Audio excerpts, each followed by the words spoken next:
तो सारे क्वेश्चन को मिला के एक क्वेश्चन तो मुझसे पूछा कि आपने नौकरी क्यों छोड़ी, टीचिंग में क्यों गए, टीचिंग में हम कैसे अच्छा कर सकते हैं। 2 पार्टिसिपेंट से क्वेश्चन ये है, कुछ बच्चों का सिविल सर्विस के बारे में, कुछ का मोटिवेशन के बारे में। So these are the 3 broad topics which you want to understand with me. मैं आपको एक कहानी से बात शुरू करता हूँ, एक स्टोरी से बात शुरू करता हूँ, रियल स्टोरी।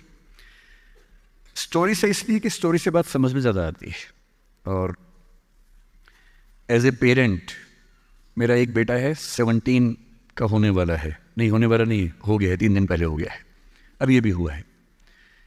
तो 17 की उम्र आप जानते हैं सबसे खतरनाक होती है।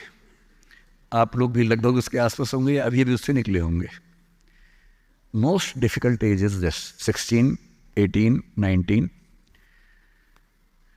इस उम्र में आपके हार्मोन्स इतना ज़्यादा जंप करते हैं कि मूड स्विंग्स बहुत ज़्यादा होते हैं।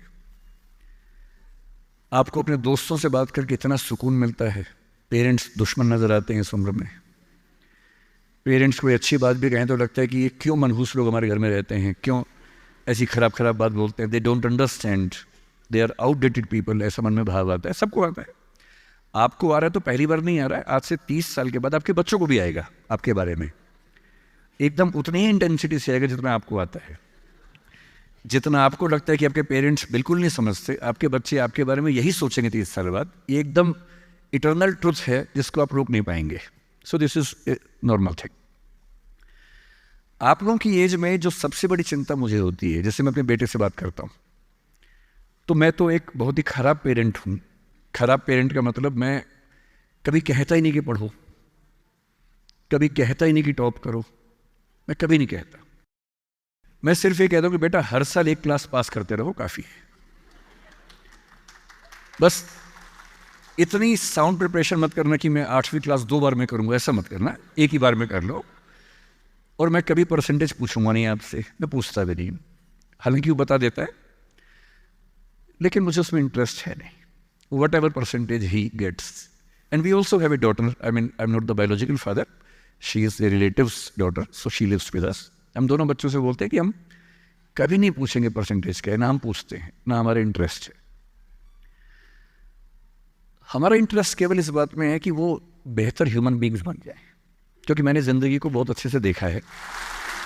और मैं एक बहुत ही ख़राब स्टूडेंट रहा हूँ स्कूल में, बहुत बदमाश, शरारती, कम पढ़ने वाला।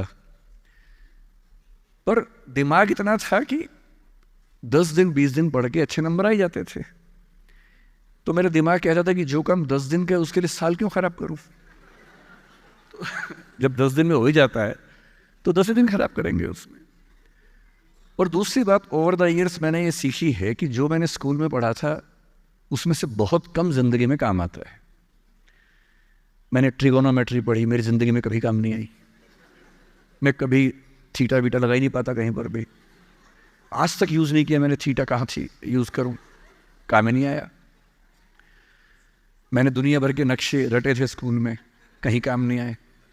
जब किसी देश में घूमने जाता हूँ वहाँ का नक्शा देख लेता हूँ और बचपन वाला याद भी नहीं आता, फिर से देखना पड़ता है। सीधी सी बात है।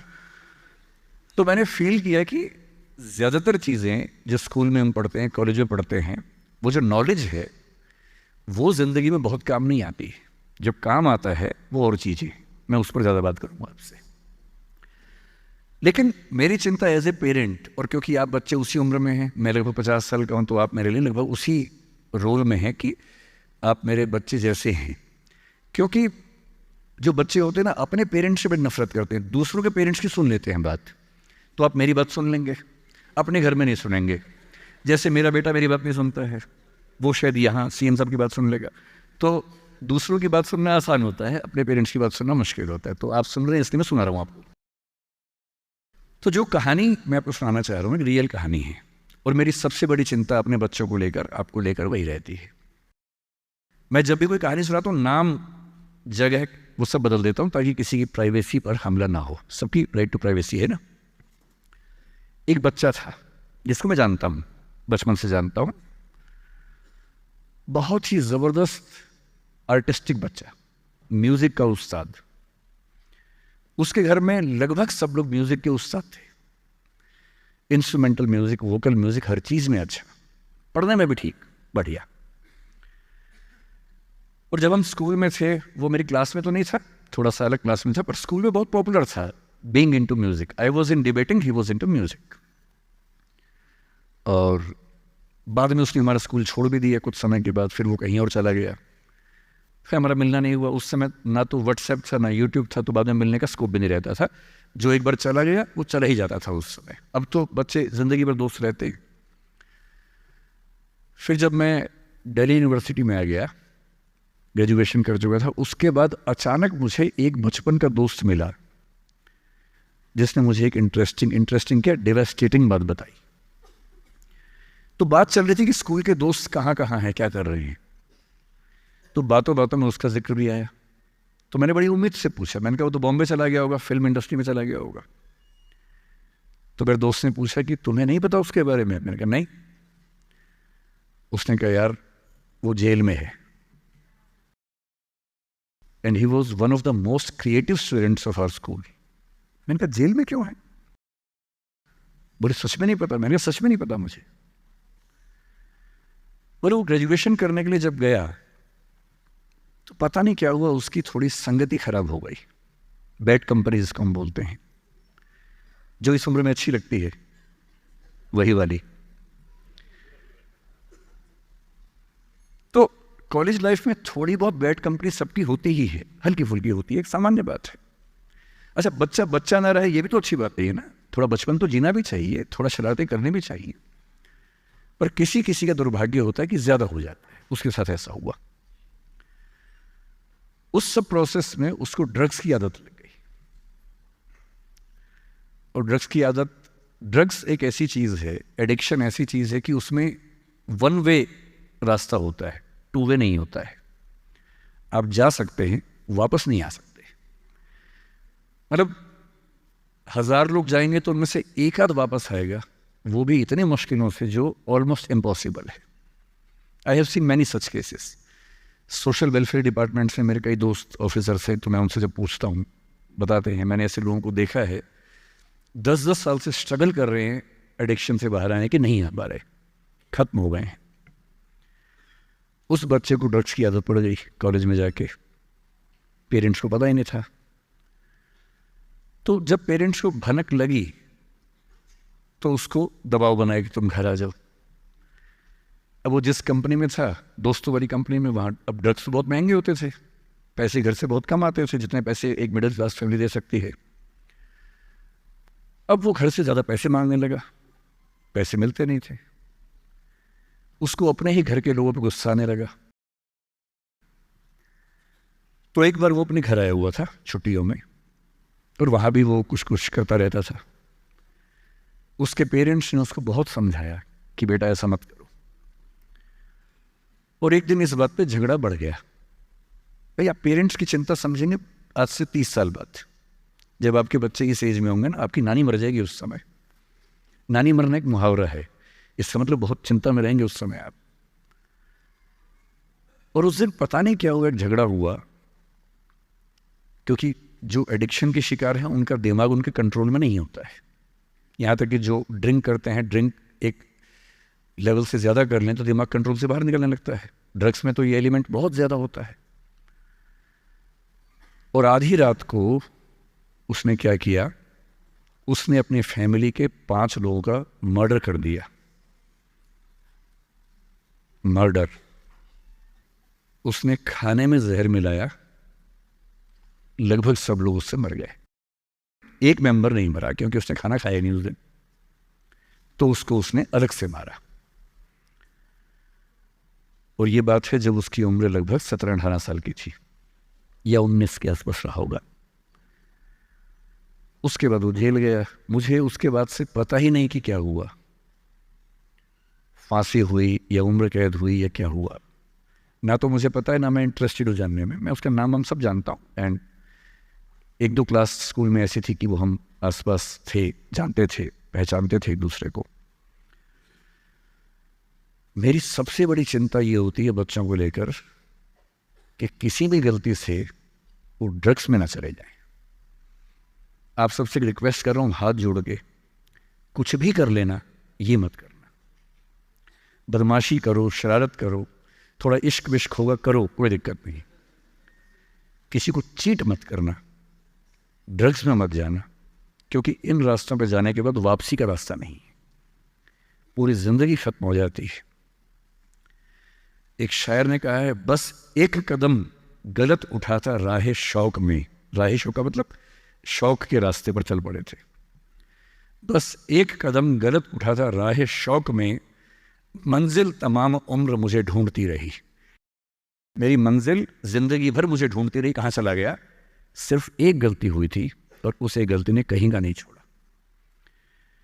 आपको लग रहा होगा कि ये तो पापा जैसा है, प्रीच कर रहा है हमें, पापा डोंट प्रीच वाला भाव मन में आ रहा होगा आप लोगों के, पर मेरा काम ही ये है, मैं क्या करूं?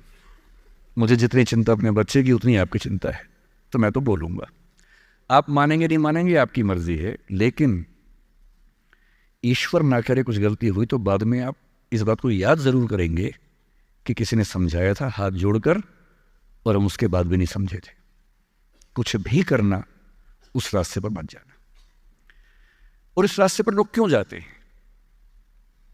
इसकी जो साइकोलॉजी में सबसे बड़ा रीज़न है, उसको पीयर ग्रुप प्रेशर कहते हैं। पीयर ग्रुप का मतलब है आपके दोस्तों का ग्रुप, गैंग, जिसको गैंग कहते हैं। जो डेवलपमेंटल साइकोलॉजी है, जो साइकोलॉजी स्टडी करती है कि बच्चे जैसे जैसे बड़े होते हैं उनकी साइकोलॉजी कैसे चेंज होती है, इसको बोलते हैं डेवलपमेंटल साइकोलॉजी। उसमें माना गया है कि ये जो एज है, टीन एज, ये गैंग एज है। गैंग एज का मतलब 3-4 दोस्तों का ग्रुप होता है, वो गैंग की तरह से ऑपरेट करता है। एकदम सीक्रेट्स रहते हैं उस ग्रुप में, आपस में बातें करते हैं, जैसी कोई आसपास से निकलता चुप हो जाते हैं।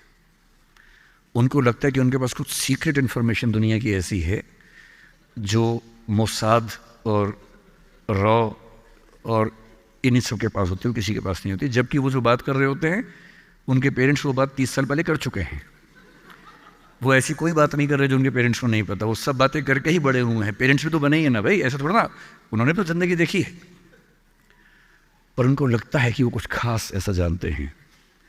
एक दूसरे पर ऐसा भरोसा, पेरेंट्स पर ऐसा अविश्वास, ऐसा उनको खारिज करने की टेंडेंसी, नॉर्मल बात है, खास बात नहीं है, इस उम्र में सामान्य बात है।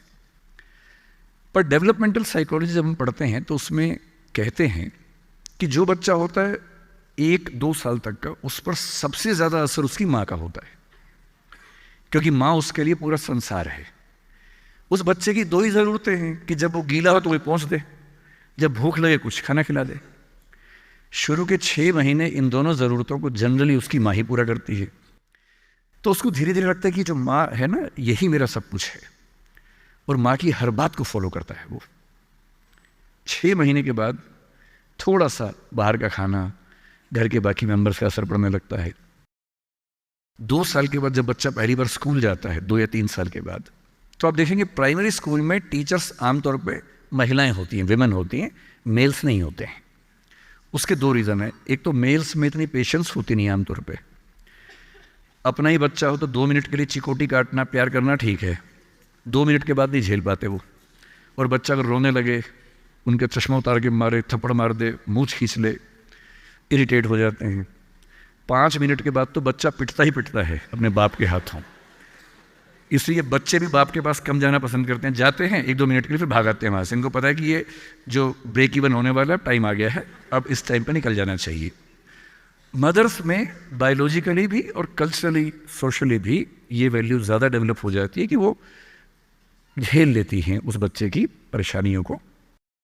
बच्चे बहुत परेशान करते हैं। अगर आप मुझसे पूछें इस दुनिया में सबसे मुश्किल काम क्या है, सबसे मुश्किल है बच्चे को पालना। इससे मुश्किल कोई काम नहीं है। छठी का दूध याद दिला देते हैं बच्चे। बच्चे को पालने से मुश्किल दुनिया का कोई काम नहीं है, और वो काम जनरली हमारे घरों में मदर्स करती है, जिनका इतिहास में नाम नहीं लिखा जाता, जबकि सबसे महत्वपूर्ण काम घर के अंदर वो कर रही हैं। इस बात की बहुत वैल्यू है।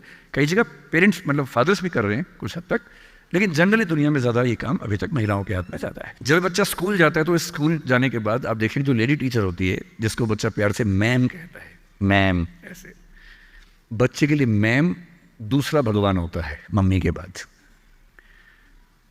कुछ समय के बाद भगवान नंबर 1 मैम हो जाती है, भगवान नंबर 2 मम्मी हो जाती है। और अगर मैम ने कुछ कहा है और मम्मी कह रही गलत है, तो बच्चा घूर के देखते कि तुम बताओगी मुझे, वो भगवान है वो तो मेरी। तो बच्चे को मैम पे भगवान जैसा भरोसा होता है। फिर जब वो बड़ा होने लगता है 10, 11, 12, 13 साल का, 13 की एज आते आते बच्चों में जो बायोलॉजिकल चेंजेस होने शुरू होते हैं, बड़े परेशान होते हैं, पशुपेश में होते हैं कि ये क्या हमारे साथ हो रहा है, हमारी ज़िंदगी चेंज हो रही है अचानक, उनको ऐसा लगने लगता है। उस उम्र के जो हार्मोन्स हैं वो उनको पेरेंट्स से दूर करते हैं, क्योंकि उनको जिस तरह की आज़ादी चाहिए, पेरेंट जानते हैं कि ये उम्र सही नहीं है, तो पेरेंट्स रोकते हैं, समझाते हैं, फ़ोन का यूज़ कम करो, इंटरनेट कम करो, तुम्हारा दोस्त ठीक नहीं है, तुम्हारी कंपनी ठीक नहीं है, अच्छे दोस्त रखो, ये करो, वो सब करते हैं। उनकी मजबूरी है, उनको पता है कि ये उम्र फिसलने वाली है। और बच्चों को लगता है कि मैं जहाँ जहाँ आज़ादी चाहता हूँ, यही दो लोग मेरे दुश्मन हैं, पता नहीं ये डिज़र्व नहीं करते मुझे, they don't deserve a child like me. फिर वो पेरेंट्स से झूठ बोलना, छिपाना, हर बच्चा उस उम्र में झूठ बोलना शुरू कर देता है। कुछ बहुत प्यारे मासूम बच्चों को छोड़ दूं मैं 1-2%, बाकी सब थोड़ा बहुत झूठ तो बोल लेते हैं। कुछ ज़्यादा शातिर हो जाते हैं, इतना खतरनाक झूठ बोलते हैं, लाई डिटेक्शन टेस्ट करवा लेंगे तो भी नहीं पकड़ में आएंगे, इतना अच्छा झूठ बोलने लग जाते हैं, क्योंकि उन्होंने सीख लिया दोस्तों से सब करके। और ये जो उम्र है 13 से 19, जो गैंग एज है, ये जो दोस्त हैं, इनका असर इतना ज़्यादा होता है।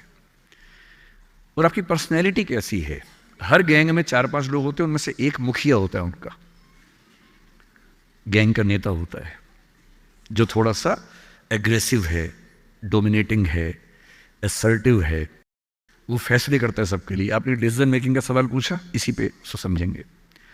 उसने कहा कि चलो सब फिल्म देख के आएंगे, तो बाकी 4 फॉलोवर्स होते हैं, वो चलते हैं, जी चलो चलो चलो चलो चलो। इन सबका सेल्फ रिस्पेक्ट का लेवल अलग अलग है। जो नेता है उसमें सेल्फ रिस्पेक्ट बहुत ज़्यादा है, इतनी ज़्यादा है कि वो दूसरों की सेल्फ रिस्पेक्ट की धज्जियाँ उड़ा देता है। वो ये मान के चलता है कि मैं राजा हूँ, जो मैं कहूँगा वही होगा। और जो बाकी 4 भेड़ बकरियाँ हैं, जिनमें कॉन्फिडेंस की कमी है, असर्टिव नहीं है, सबमिसिव हैं, दब्बू हैं, डरपोक हैं, वो बेचारे उसकी बात को फॉलो करते हैं। और ये जो 4 है ना, इन पे खतरा बहुत ज़्यादा है, क्योंकि जो नेता है वो पहले से बिगड़ा हुआ है, वो हैबिचुअल है कई चीज़ों का, और वो इन 4 को बोलता है आज हम सब ड्रग्स ट्राई करेंगे। पूछ नहीं रहा है, बता रहा है। अब इन 4 में से एक के मन में है कि ना करूं, मम्मी ने उसको 1000 बार समझाया कि बेटा ये मत करना, वो बेचारा बोल ही नहीं पा रहा, घबराहट हो रही है उसको। बड़ी मुश्किल से मिमियाते हुए एक वाक्य उसने बोला, मिमियाना मतलब बिल्ली की तरह से बोलना, कैट की तरह से बोलना। उसने कहा यार मम्मी ने कहा था ठीक नहीं होता है। अब उसके बाद जोर से ठाका मार गया, ये देखो मम्मी का बच्चा, ये देखो मम्मी का बच्चा, इसको दूध पिलाओ इसको, बच्चा है, ये तो बड़ा ही नहीं हुआ, ये तो मर्द ही नहीं बना अब तक। हम तो मर्द हैं, हम तो बड़े हैं, हम तो ग्रोन अप हैं।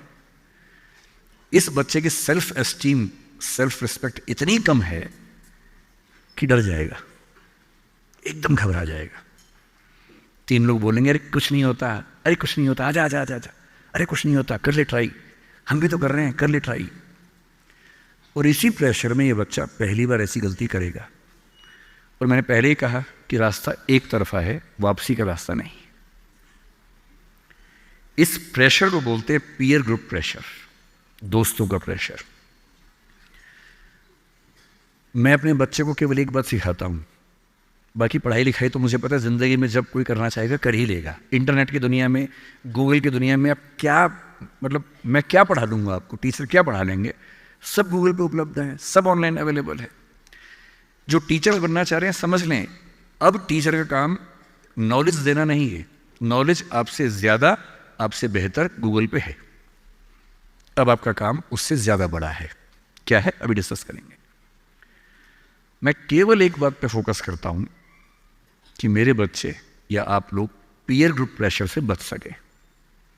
मैं खुद बचा था, अच्छे से बचा था, मेरे पेरेंट्स की भूमिका थी। मैं जिस हॉस्टल में रहा उस हॉस्टल में लगभग सब ड्रिंक करते थे कॉलेज के दिनों में, मैं नहीं करता था। मुझे कभी ज़रूरत ही नहीं लगी उस चीज़ की, तो नहीं लगी तो नहीं किया। अच्छी बात सिर्फ इतनी है, मैं ये नहीं कह रहा कि ड्रिंक करना अच्छी बात है कि बुरी बात है, वो तो इंडिविजुअल फैसला हर किसी का है, लेकिन मैच्योर होने के बाद, बचपन में नहीं। मैं सिर्फ ये कहना चाह रहा हूँ कि अगर 4 लोग मुझ पर दबाव डालें और मैं उनके दबाव में आ जाऊँ, ये ठीक नहीं।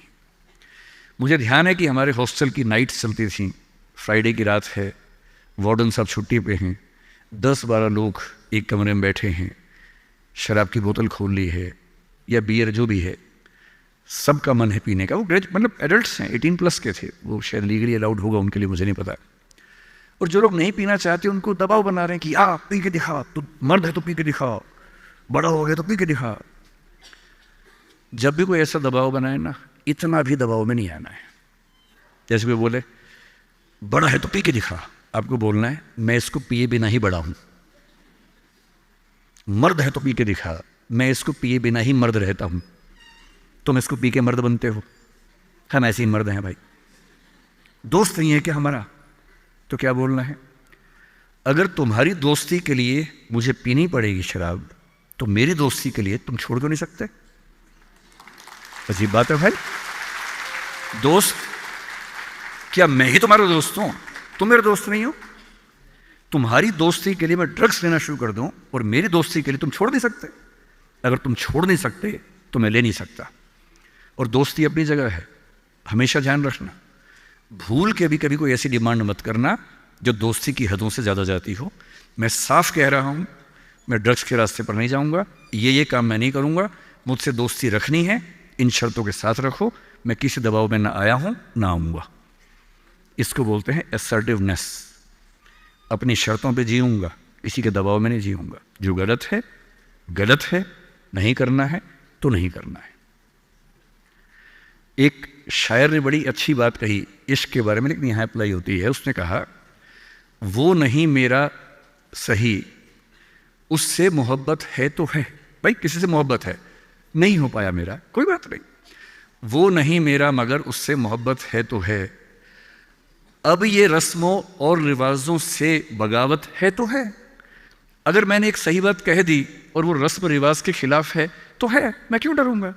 जो मुझे ठीक लगा, अपने ईमान के मुताबिक लगा, मैंने कहा तो मैं करूंगा। तो जो बात मुझे अपनी ओर से शुरुआत में कहनी थी, मैंने आपसे कही है। और मेरा ख्याल है कि अगर आप सब बच्चों में से एक बच्चा भी मेरी बात सुन के गलत रास्ते पे जाने से रुक गया, तो मेरा सिक्किम आना धन्य हो गया। मैं उसमें बहुत खुश हूँ, उससे ज़्यादा मुझे कोई ज़रूरत नहीं।